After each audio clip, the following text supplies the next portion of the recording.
And that is why when we make, so first is society and trust, the second is the company, which is under the Companies Act, the government has allowed to create social charitable objective companies, and that is called Section 25 Company in 1956 Act and Section 8 under the Companies Act 2013. So there can be Section 8 company, there can be trust, there can be society. So when we talk about NGO, there can be three forms of business organization. That is clear: society, trust, and Section 8. Now, which one to select is a question which always comes up from the client. Sir, which one should we do? Right? So there are different perspectives to decide which one to select. Society is primarily on a democratic principle, and so is the Companies Act. When we say democracy, democracy में majority prevail करता है. Democracy is always through majority. The second principle is it will always through be consultation. It cannot be one man show. You cannot decide. There may be a case that only one person can influence the decision because he is well versed or is empowered or is contributing more, is giving time. But the process of decision making is always through a consultation, and that means there has to be proper meetings. Meeting of mind is important. And how the meeting of mind will happen? Like we are meeting today in the physical way, or it can be through online in the digital platform, right? The question is, Section 8 companies, since it is a company regulated by Companies Act, and Companies Act allows the holding of meetings through virtual mode, that is audio video mode. So the meetings of Section 8 company could be organized through virtual mode. But if you talk about the Trust, Indian Trust Act, or if you talk about the Society Registration Act, it's very outdated, old act which has not gone changed in the present reality. As a result, what is happening? You will have to, because most of the bylaws, rules and regulations. So in case of society, you have to have memorandum and rules of the society, that is rules and regulations. Sometimes it is called bylaws. In the case of company, you will have again memorandum and articles of association. So articles of association is kind of bylaws, rules and regulations. In the case of trust, you have trust deed, which defines the major points. The actual activity will be defined separately. There may be different protocols, there may be big organizations, big trusts, create their own SOPs, right? So there is a constitution document. So for society, you will be having registration given by the registrar of society. So that is must. How do you prove there is a society registered? You have to see whether it has got a registration certificate issued by registrar of societies. The second thing you have to do is trust. How do you determine it? You have to go through a trust deed, because there is no separate certificate here. It's primarily registering a property, like you are buying and selling a property. Because essentially in trust there is a trust property. That trust property is to be managed under a trust by the trustee, and hence it has to be written. So there is a stamp duty application while you do the trust deed, because there will be always a valuable property. Now how much is depending on the state stamp laws. Societies as well as the trust, these are, though Indian Trust Act is actually a central legislation, but since it is relating to transfer of property and it has to be registered, right? So it is going through a local tahsil level or district level registrars, which is primarily registrar of documents, sub registrars hote hain. So that is, wherever you have to think of society registration or the trust registration, it becomes a local administration. Society's registration is again a central act, but it has got a subject of, in the constitution, state, national, and which is the common one. जो उसको हम बोलते हैं, what schedule you say? So state, national, and which is, I think the exact word is common probably, or I would say both. So it is under the both. So Act is central, and there are state modifications made by different states. So Bihar might have a modification, and that mostly relates to the registration fee, the process, registrar, power, etc.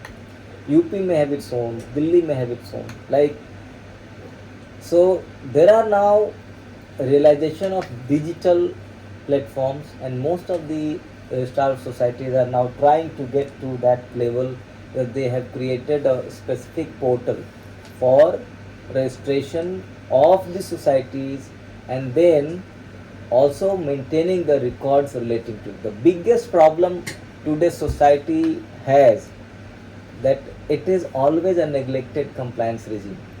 Even the government, when you go to an office and you ask, I bet no one can find the file registered by the same registrar society. Almost 90% time they will ask and seek the time. So please come after certain days, I will try and see.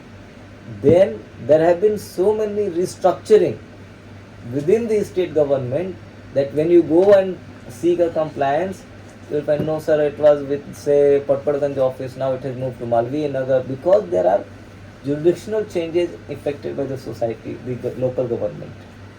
So as a result, complying with the society, as it seems simple, but practically it is more difficult, because you are dealing with different state, different district, different tahsil, different sub-registrar. In Delhi itself there are 7 sub-registrars, right?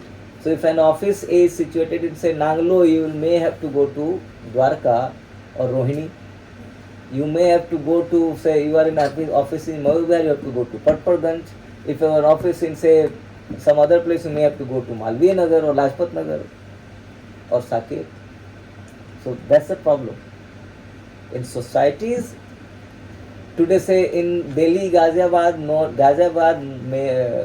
Noida, such a large number of housing societies are there. They are all registered at Meerut. So far, the office is ill-staffed, not equipped.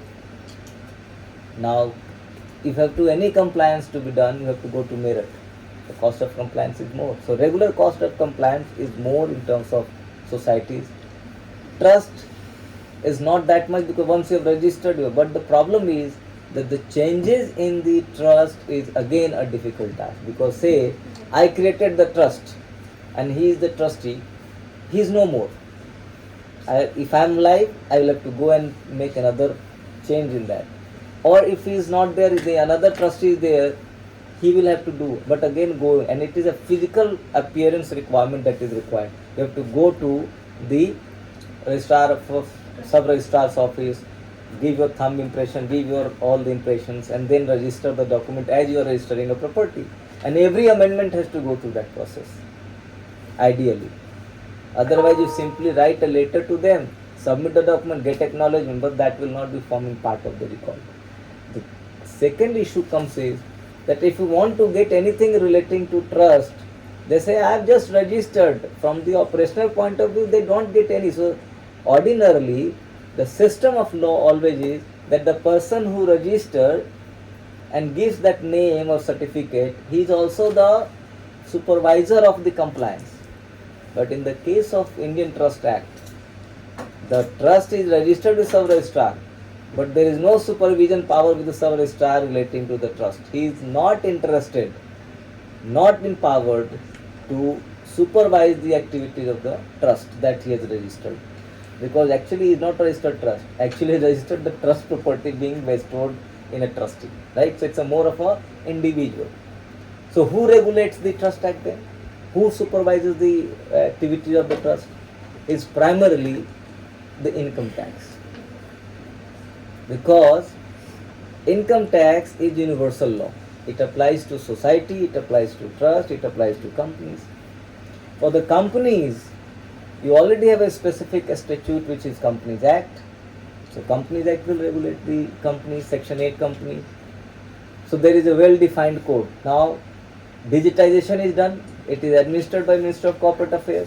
So if you have to find anything relating to the Section 8 company or Section 25 companies earlier, you can always go and click on the MCA, log in, get all the details. So it is more transparent. You can easily access at your click of the button. You may have to pay a fee for downloading the certified copies or other things, but it is available or not available. You know it, right? And from any corner of the world you can access the details relating to the Section 8 company. Whereas if you have to get anything relating to registrar of society, it cannot be accessed by public. It will only be accessed by the persons who are concerned with the society. Either they will have to go physically to the registrar of society, or they will have to create login as a user. Either you are society registrar, and if that is a portal, like in Delhi there is now portal for society registrar where you can submit document, etc. So if you have a login and ID, you can access it. Or the second one is go through an RTI mode, right to information. Or you go physically and apply for certified copies. So then the ongoing compliances and interaction with the registrar of society is more cumbersome, because most of the time the person dealing with such cases is actually dealing in multiple departments. So maybe he may be doing a welfare organization in charge of child welfare department, and is also given a duty of. So when you go, most of the time they will not be on the seat. Most of the time only one person who is a contractual employee may be found, and they will always time. So in experience, first, it is not very easy. Second, it's a concern of bribe. Without bribe you cannot do anything. Most of the time they will create hurdles. There is no defined process and formats of the registrar of society, whereas in the Companies Act you have defined process and forms. Indian Trust Act, nothing is there. So it is always on your common practice, so if you hire a good lawyer, he will create a good document.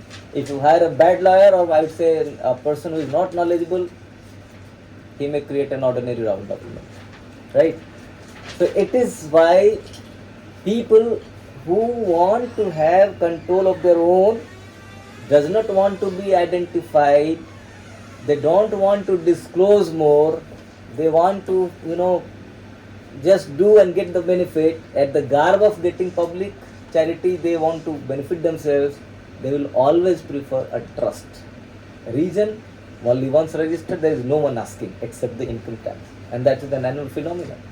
So trust is preferred by the people who don't want to disclose anything, and it wants to be a personal and a private affair, because trust can be created. Public charitable trust can be created by two. For private it can be one also. So 1 to 1, right? So only two. So I and my wife can become trustee also. The same person who creates trust can be trustee. There is no requirement to have third party. In the registrar of societies, you have to have, if the state level society is to be made, minimum 7 from the same state.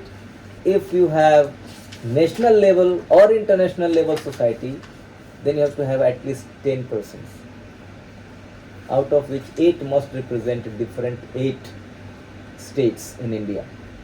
Now that's a cumbersome process. And the flip side is, suppose I am studying in Birla Institute of Law. I have my fellows, friends from say different parts of this country. I find out these 8 people, get their Aadhaar card, get their user ID, everything, and I file and got it registered. Thereafter, they will all be busy in their own, because I created, I will be only the persons.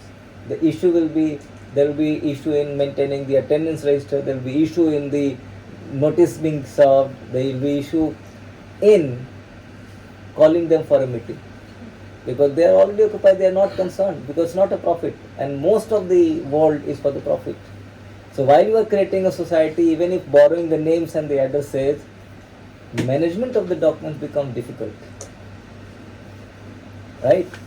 And it becomes worse when you are known.